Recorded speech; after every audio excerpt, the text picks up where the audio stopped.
In the world of Mobile Suit Gundam and its several universes, one of the most understated elements of its stories is the horror behind it all.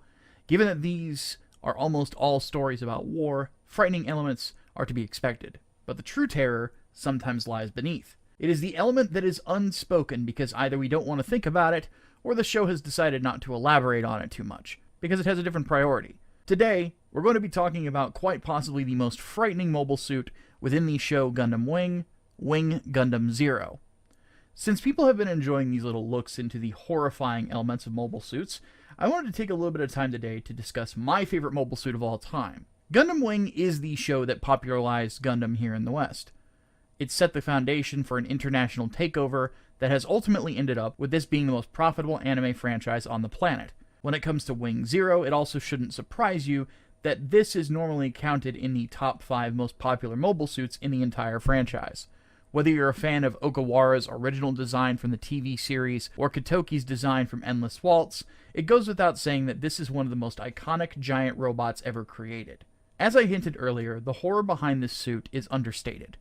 When you look at its history in-universe, I'm of the opinion that it emphasizes just how frightening this machine really is. This is a mobile suit that was considered too powerful to even exist, with a computer system behind it that was considered too dangerous to ever be used on a human pilot. Keep in mind that the men who made these decisions not to build it are the original Gundam engineers who built Wing Gundam, Death Scythe, Heavy Arms, Shenlong, and Sandrock. Prior to the events I'm about to describe, the very name of Gundam was one that kept Oz soldiers up at night. To possibly bring down even one of these machines, they had to deploy mobile suits at a 20-to-1 ratio, and that's me being generous to Oz's chances. It was probably more than that.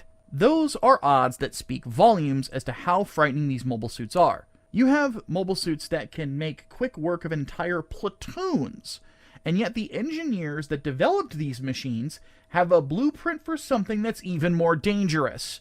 That's like if the Manhattan Project had a bomb in the background that was even worse than the nukes that got dropped on Hiroshima and Nagasaki called Nuke Plus. So by and large, you already understand that this machine is incredibly dangerous, simply because people were too scared to build the damn thing when they were already building the most lethal machines ever seen in the universe of Gundam Wing. What drives its creation in this series is bloodshed. Specifically, the death of Zaid Winter. If you can't put two and two together for some reason, this is the father of Sandrock's pilot, Katra Rabava Winter.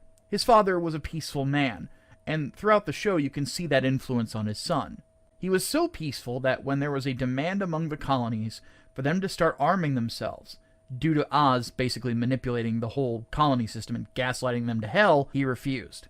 However, the colony council overruled him. When he took control of a resource satellite around the colony gunned him down in cold blood, right in front of his son's face. After this, Katra began to lose himself in grief, and decided to take Wing Zero's blueprint and actually build it. It is here that we see one of the darkest points of the story. A piece of context to keep in mind is that the Gundam pilots were fighting for colony independence against Oz and their controlling aristocratic society known as the Romefeller Foundation. When the colonies began to accept Oz rule and turn on the Gundam pilots, the whole world went mad, and Katra went mad with it.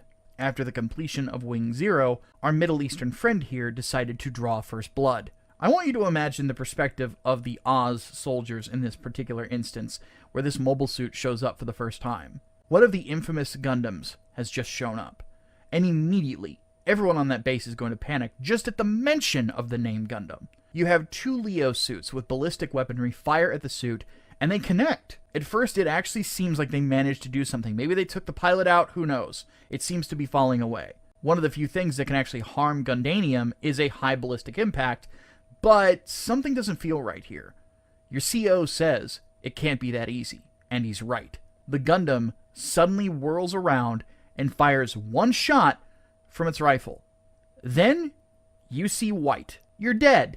It doesn't just start there, though. Not only are you dead, but that entire resource satellite is dead. It blows up. Keep in mind that these satellites are mined-out asteroids, big enough to have entire military detachments deploy from them. In the final battle of Gundam Wing, 200 Oz mobile suits deploy from a resource satellite called MO2. That should kind of give you an idea that these things are pretty fucking big. Now from there, Wing Zero would start going from one space colony to another, and destroying entire colonies with one shot. The average size of a colony in Gundam is about 21 to 25 miles of living space, with each universe having their own designs that they go from. In Gundam Wing, these seem like they are based on the Stanford Torus, but much larger. They are effectively entire cities in space, and I mean big cities, with possibly millions of people there. So imagine a giant robot that isn't particularly large compared to other Gundams.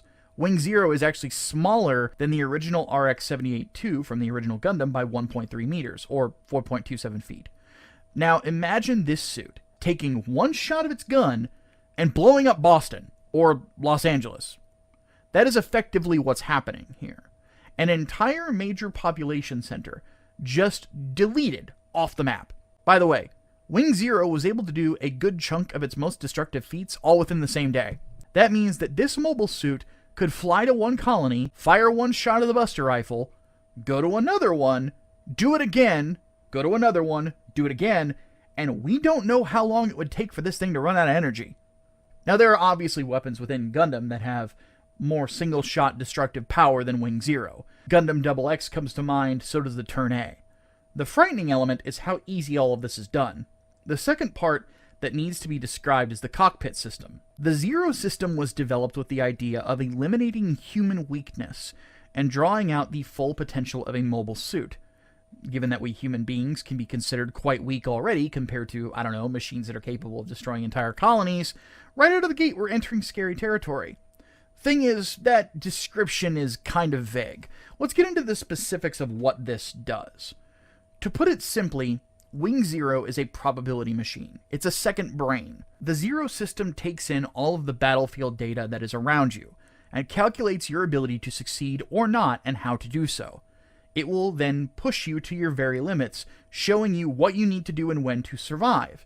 And it will also show you the grisly detail of everything. And by everything, I mean the ways that you could die, and the way that the future could play out if you make certain decisions. So not only is it telling you about what's possibly going to happen in this battle, it's telling you what's going to possibly be happening in your immediate future if you make certain stupid decisions looking at you, Wu Fei. The general idea is that you can figure out most things that are going to happen if you can understand probability. Sometimes in life you will meet people that can effectively predict everything you're going to do and when you're going to do it, simply because they understand the probability of you making certain decisions based on your personality type. Now imagine a machine that can do that in an instant, and then feed the imagery of what's going to happen, again, not just what's going on immediately, but in your own damn future. How do you process that? I mean, this machine is so in-depth on what it can do to your brain that it actually brought someone out of an amnesiac state. That's insanity. On top of that, how are you going to process all of this particular information in the middle of a battle where you don't know whether or not you're actually going to live or die by the end of it? Oh, by the way, if you're thinking about making a decision that could get you killed, Wing Zero will happily show you that exact scenario with all of the detailed imagery put into your brain for you to experience your own death in an instant, while it's giving you all this other information at the exact same time. This consistent pouring of information has at best driven pilots insane, and at worst, it will fucking kill you. Now, the pilots who ended up surviving and mastering the system are ones that effectively had to survive it once and then come back to it. Both Hiro Yui and Catcher Rabava Winter managed to use the system to great effect during the Eve Wars against White Fang, but they had to come back from actual insanity to do it. When Catcher first used it, it drove him insane. That's why he destroyed the colonies. When Heroes first used it, it drove him insane, and he started doing major damage to the inside of the lunar base until Catcher managed to stop him. So what we have here is a mobile suit that can detonate entire colonies with a single shot of its rifle, that has a cockpit system that you're only going to be able to use effectively if you can find a way to come back from being insane. A mobile suit where entering and turning on the cockpit system is just as lethal as a battle itself. Oh, and to add one more thing, this thing might be self-aware. Hiro often talks to this machine as if he's having a conversation with it, and in Endless Waltz, the mobile suit turns itself on because it seems to know that there's a battle that needs to be fought, more so than the pilot does. There are other examples of things like this during the show of Gundam Wing, so if you want a full breakdown, go ahead and watch my Gundam Wing Explained videos to get an idea of all the technology of these mobile suits. It'll be linked during the end credits. But yes, Wing Zero is one of the most horrifying suits within the entirety of Gundam Wing. And yet, it's also one of the coolest. It's really no surprise that this is one of the most popular Gundams in existence between its looks, its potential, and just how dope it is in regards to concept. Yeah, it's scary, but scary things can be cool too. I mean, look at the Predator. Look at Xenomorphs. And then you got Wing Zero. Makes sense to me. Anyway, if you enjoyed this video, please don't forget to like, share, and subscribe. Consider becoming a channel member so that my editor and I can start a new podcast that'll be member exclusive up to 6 months. Plus, I plan on doing some member exclusive content if we can get to that goal. Until next time, my name is Big Micah C, your favorite vanilla gorilla, and I will see you all next time.